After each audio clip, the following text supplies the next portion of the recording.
In a quiet village, there was an old house at the end of a narrow street. In that house lived two elderly women. One was Dadi, the father's mother. The other was Nani, the mother's mother. Their hair was white, their hands were weak, but their hearts were full of memories. Their children had moved to the city for work. Because of this, Dadi and Nani lived together. The house was simple, with old furniture and faded walls, but it carried many stories of the past. Dadi woke up before sunrise every day. She washed her face, prayed softly, and sat near the window. She liked silence. She thought about her husband, who was no longer alive, and about the days when her children were small. Nani woke up a little later. She liked to talk and smile. Every morning, she made tea in the small kitchen.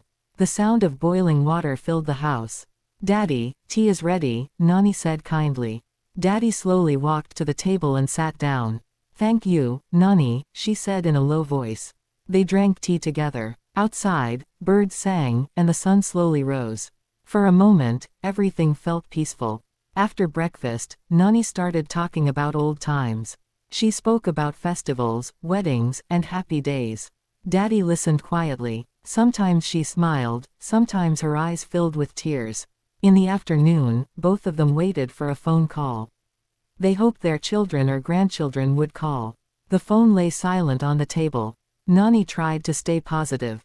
"They are busy. City life is hard," she said.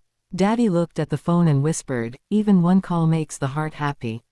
That evening, the power went out. The house became dark and quiet.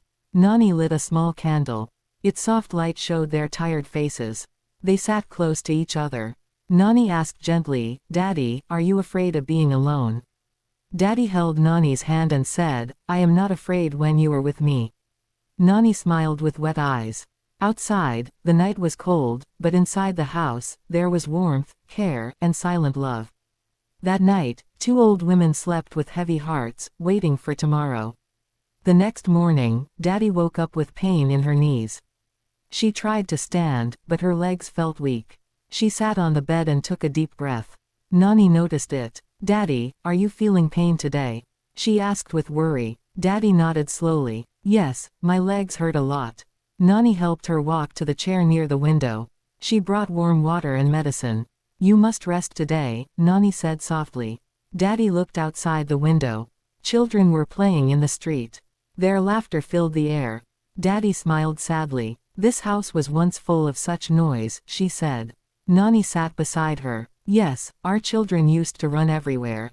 Now the house is quiet." At noon, Nani cooked simple food. She made rice and lentils.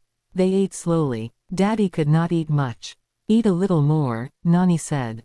Daddy shook her head. "My heart is heavy today." After lunch, they sat together on the floor. Nani opened an old box. Inside were old photos. She showed them to Daddy. "Look, this is your son's wedding," Nani said. Daddy touched the photo gently.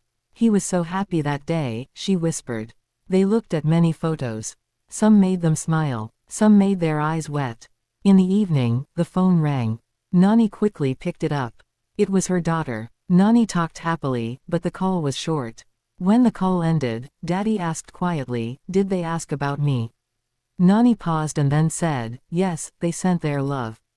Daddy nodded, but her eyes showed pain. That night, Daddy felt very tired. Nani covered her with a blanket. "Thank you for taking care of me," Daddy said. Nani held her hand and replied, "We are family. We will take care of each other." Outside, the moon shone brightly. Inside the old house, too. Grandmothers shared silence, love, and unspoken sadness that night. Daddy could not sleep. Her body felt weak, and her heart felt heavy. She kept thinking about her children and the old days. Early in the morning, Nani heard a soft sound. She went to Daddy's room and saw her sitting on the bed. "Daddy, why are you awake so early?" Nani asked. Daddy spoke slowly, "I saw a dream. I saw my children as little kids. They were calling me." Nani sat beside her and held her hand. "Dreams come from the heart," she said gently. After some time, Daddy felt dizzy. She tried to stand, but she almost fell. Nani quickly held her. "Daddy, don't move. Sit down," Nani said with fear in her voice. Nani made tea and gave Daddy her medicine. She stayed close all day. Daddy did not talk much. She only looked at the door again and again.